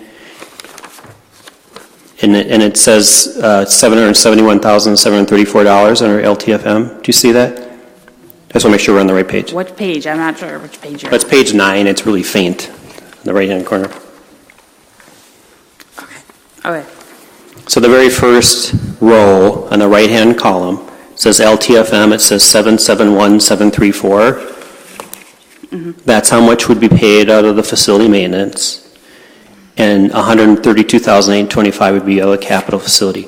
But I just want to clarify for Mr. Hassler's behalf, when we're talking about general fund, these are reserved capital dollars that can only be spent for maintenance type purposes. You could not, as a school board, take these dollars and lower class size or put it, into the classroom. And this is strictly dollars that are reserved to be used to, fix roofs and repair plumbing and things of that nature. So what you are doing is you are saying, of the pot of money that I'm going to get that's restricted every year for the next 5-year period of time, the portion to pay out the bonds is going to be used out of those funds. And whatever's left over I can use for other things. But I am going to use those dollars, my capital dollars, to pay off these bonds in exchange for getting the money up front so I can make the capital improvements now. I just have a follow-up, if that's okay.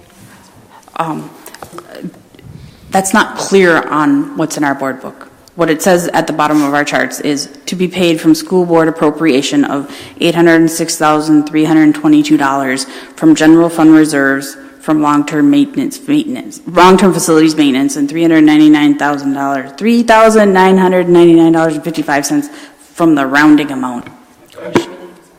I really have no idea what that entail, what a rounding amount is. But the other one on page 85 says to be paid from general fund reserves, the $136,272 from general reserves from operating capital purposes. So that is the money that is classroom related, right? Again, capital is not classroom related. Can you use capital dollars for textbooks? You could. That's what I was asking. No, but it wouldn't be. I mean, capital dollars are restricted for capital. You cannot use capital, for instance, on personnel. Okay. Mr. Hassler, if there's any way to clean up that language in the resolution, that would be helpful for our board pack, and if you could please note. I'll be happy to do that. Member Welty? Yeah, and my question is for you, Mr. Hassler. We are rapidly spending down what's left of the LTFM monies available to us and using it for just capital maintenance costs. I'm just wondering if you are familiar enough with the history of the monies that we set aside for the building of new schools to tell us whether or not monies that we had originally set aside for long-term maintenance over the course of the period of paying off the bonds, have we dipped into that, or are we going to have to come up with maintenance costs that originally were supposed to come out of the original funding for the capital facilities plan that we adopted? Mr. Hassler? Each year, we as a school district need to adopt an updated LTFM plan. We did that a little bit early this year because we were hoping to get a jump on the process to sell bonds. That has brought us here in November to that. So we did that, I believe, in the month of May. And what was laid before the board at that time was a plan that laid out on a year-to-year basis what projects were scheduled to be done around the district in each of those years with a cost amount, with an estimated cost amount attributable to each component of that.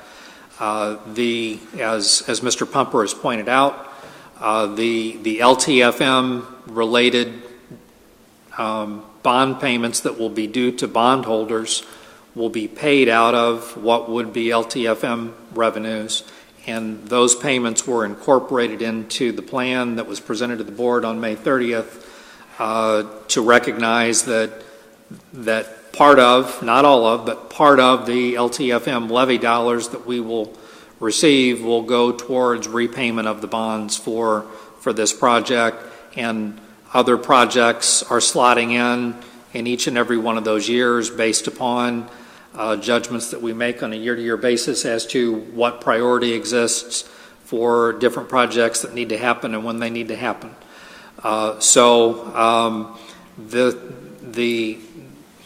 The LTFM plan that you adopted in May of this year was certainly different than the LTFM plan that you would have approved a year ago. It would not have at that time reflected any LTFM bond payments for the Rock Ridge project because the Rock Ridge project wasn't anticipated at that time.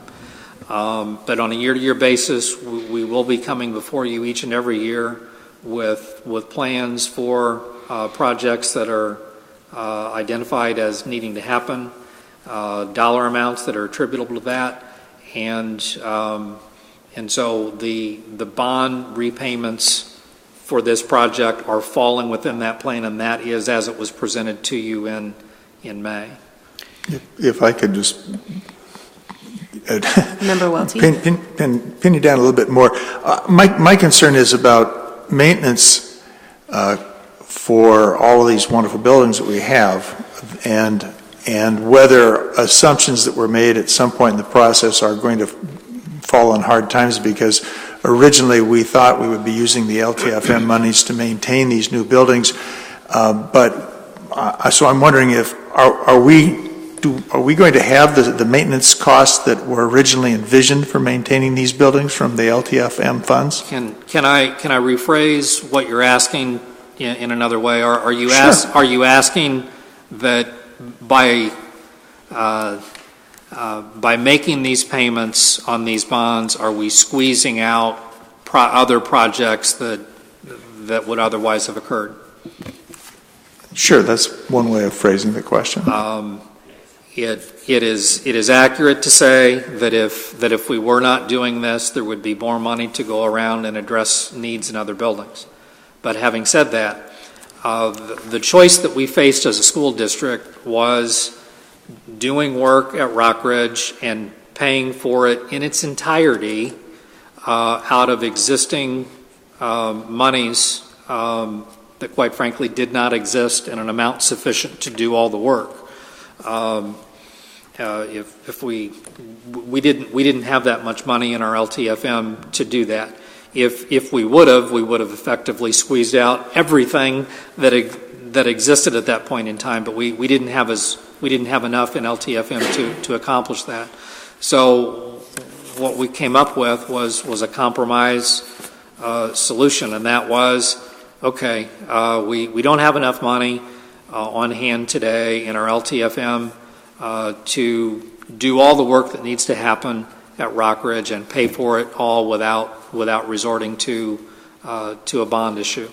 We didn't have that, so we came forward with a bond issue and made the judgment of, what's the bond term going to be here? How long are we going to make those payments? And we decided to do a 5-year issue.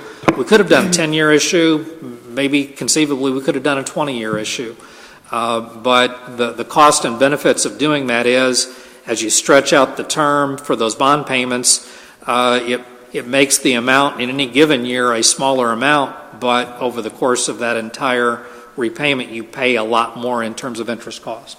So we settled in on a 5-year term. I think we also discussed a 10-year term. I think we presented information on a 10-year term, and we made the judgment of let's do this in 5 years, and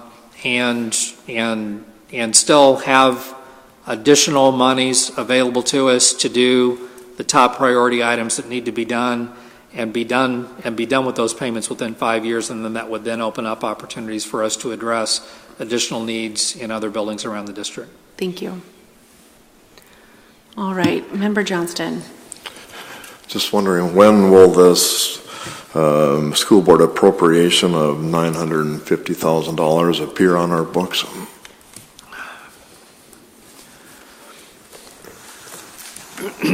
I'm not tracking with the $950,000 amount. The first payment that will be due under Mr. these. Hassler, actually, let's make sure that you're actually addressing a direct question with data that we have in our book. I'm just trying to, I want to make sure you're not just like answering something and then he's trying Sure. to. Let's answer the same question. Again, I'm just quoting from this: to be paid from school appropriation of Which page? $806,000, page 68, the bottom of the table. Also on page 85 at the bottom of that table, another $136,000. For that total is about $950,000. It says from school board appropriation.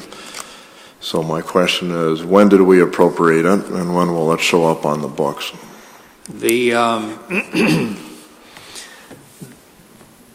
I think those amounts are in need of revision. I believe the figure that I'm looking at for the LTFM schedule for the very first year is showing $810,000. I think the true number for that is $771, and I believe there's probably an overstatement as to the capital facilities as well. But your question as to when those appropriations will exist.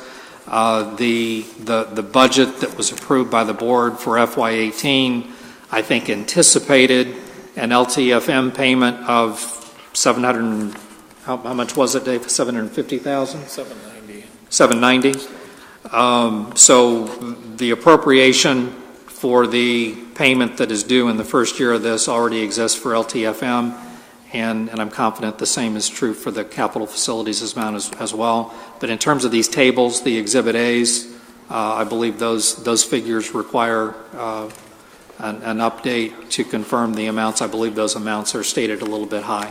Thank you. So you'll make sure that for our board book they're correct next week. Thank you for highlighting those members, Johnston and Oswald.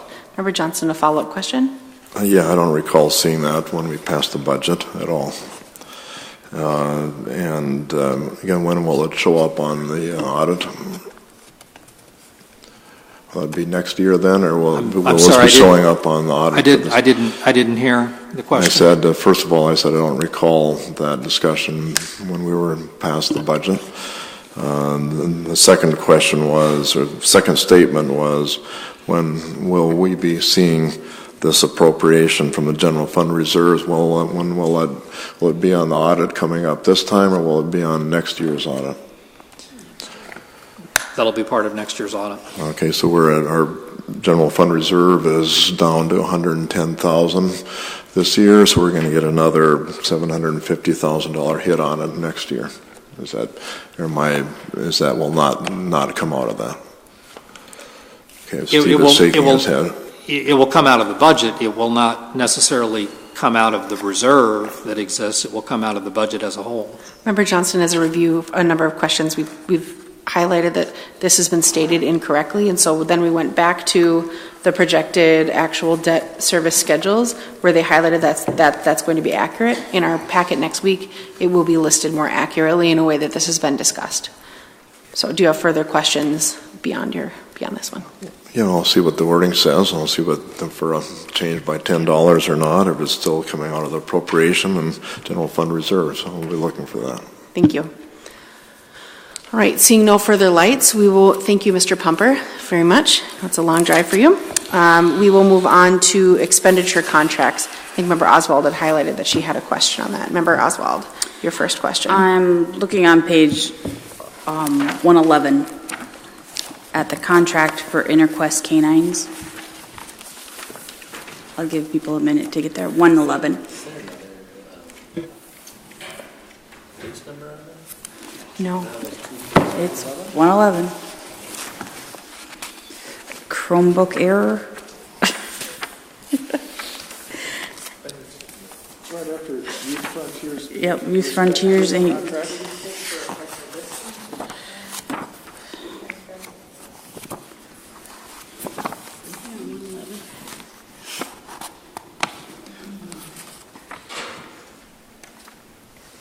Give me a thumbs up when you got it, so that I can continue.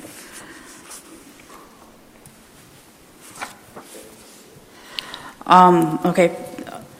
First of all, I'm really kind of disappointed to see an InterQuest canine contract in here. If I remember correctly from the discussion last spring in the Education Committee, Assistant Superintendent Starzecki said that she would, it was going to be, the program would be evaluated and she would bring it to the board, possibly even for a presentation and a discussion, and so that didn't happen.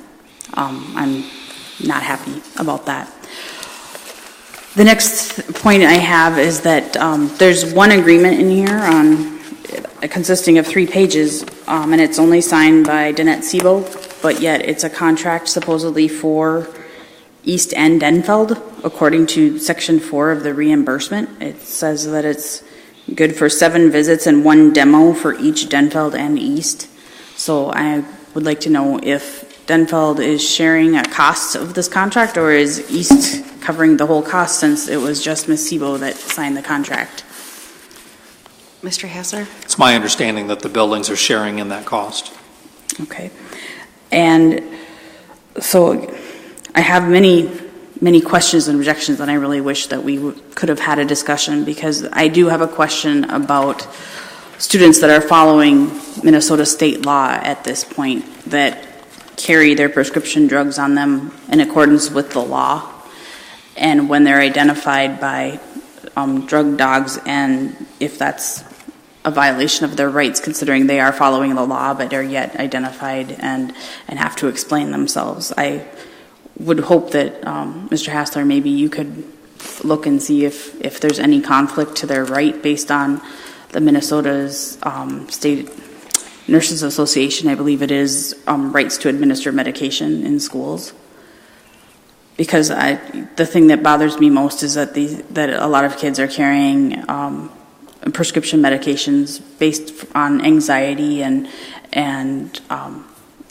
things that make them uncomfortable in school, and then yet they might be identified, their chances of being identified as carrying this medicine, and then having to identify themselves as having this issue, and it could cause the issue that the medicine is for. So I really want to just be as complete as possible, that parents aren't going to be really upset, and that we have a good process in place and a good procedure to accommodate those kinds of students.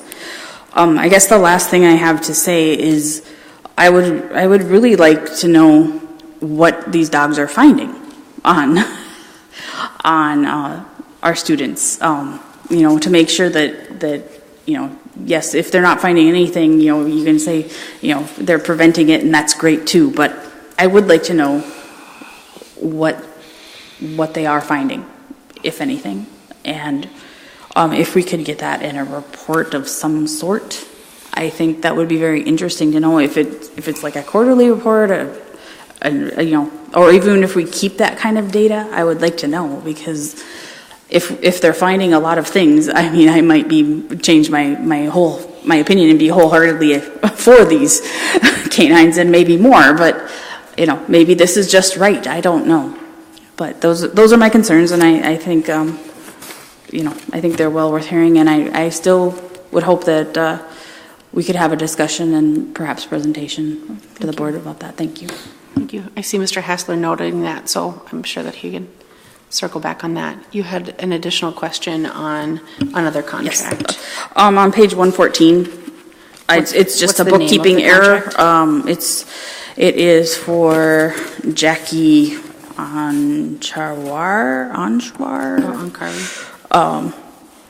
Anshwari, there we go, for professional development. The date is wrong. It's just, it's for August 29th, 2016. And sorry, I didn't email that earlier. I saw it later. The dates of service? Yes. Which second of that date do we It says August 29, 2016, and be in effect until August 29, 2016. Yeah, so I would hope that she was here this year and not last year. Member Leffler-Kemp? Yeah, I actually had a question on page 88. This was... Which contract is this? It was the contract with John Morrow, and it's on page 88. And I just wondered if the dates were wrong as well. It said the dates of service were from October 10th, 2017, and shall remain in effect until June 30th, 2017, and the dollar amount. Yeah. So it looks like those need to be addressed If as you well. could check that, yeah. Okay. Thank you. Thank you for noting that, administration. All right. Member Oswald, another. I did have one more that I just noticed. It was the question, there's no page number, it's just A1 movers. Apparently we're paying them $12,745.25 to relocate the hills to Rockridge. Could you describe to me what they're moving? Because that's a lot of money to move a couple desks. So I hope it's more than that. That's a lot. I didn't participate in the walkthrough for the estimate that we had A1 and Worley, but there's a substantial amount of classroom furniture. There's I don't have the numbers for you, but it is a huge amount that they're doing on our Christmas break. But when I think back on the long-range plan and the moves that we did, it makes sense. I mean, it passes the reasonable test for the amount of furniture that they're moving. Okay. It took them 6 hours to do the bid, to do the walkthrough at the building. So was that on the entire building? Correct. So are we moving any of the Hills furniture and paying for that? No, we're moving A1 is actually doing both, but we're paying a portion. I mean, they identified everything down. They've got stickers. For our stuff, they've identified the Hills equipment, and they're moving it all, but it's split, the cost is split. So this is just a portion, our portion? This is the district's portion. Thank you. Superintendent? Just a note on that. The Hills are actually buying all new desks to be used at Rockridge. So they're buying them for their students? Right. Oh, nice. Okay. Yeah, for our students, great. All right, seeing no further lights or questions, that is the end of our committee. Member Johnston?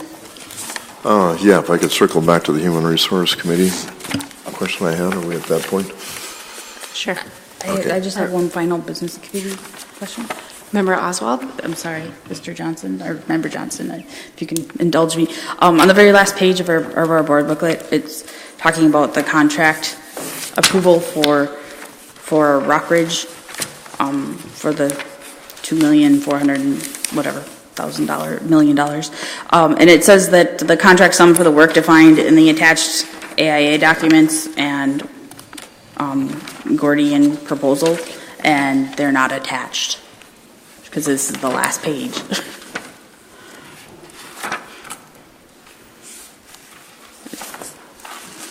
It's on the very last page of the whole book, so don't worry about that. And on that last page, it says that these other documents are attached in the second paragraph.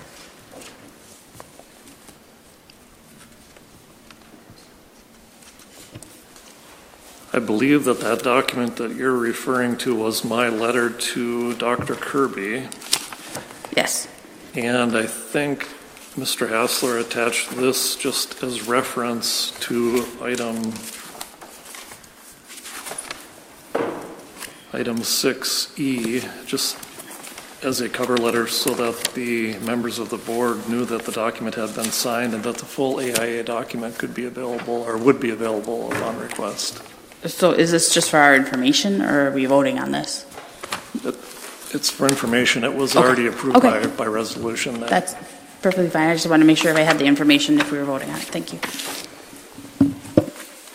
Member Johnson, your question with regard to the HR committee. Sure. Yeah, I thought that we hadn't finished that when I got to it, so apologize to the group of missing this, but I wanted to talk about the substitute hourly pay rate sheet. As everybody knows, I'm very much opposed to us only paying minimum wage for these things. Last year I made a motion to raise that up, I believe, to $10 an hour.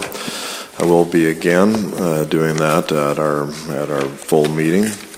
Just we had the discussion on the local solutions to end poverty. One of the discussions, not to us but to the city council, was would you support a $15 minimum wage? Every one of the candidates supported that, and including all the unions. And we literally, I think it's embarrassing that we are, for a lot of these things, one of the lowest paid employers in town. And people making $9.65 an hour, what's that comes out to be? $18,000 a year. Our average teacher salary is $63,000 per year. The disparity between our well-paid people and our lowest-paid people, to me, is not acceptable. And I will be making a motion to raise that minimum wage up. Thank you. Member Oswald? I can appreciate Member Johnston doing that. I also want to have a separate proposal that won't cross that, but much of the discussion last year in the defeat of any kind of compromise on a raise for our lowest paid workers was in regards to that members of the community stay in these positions for only a short time.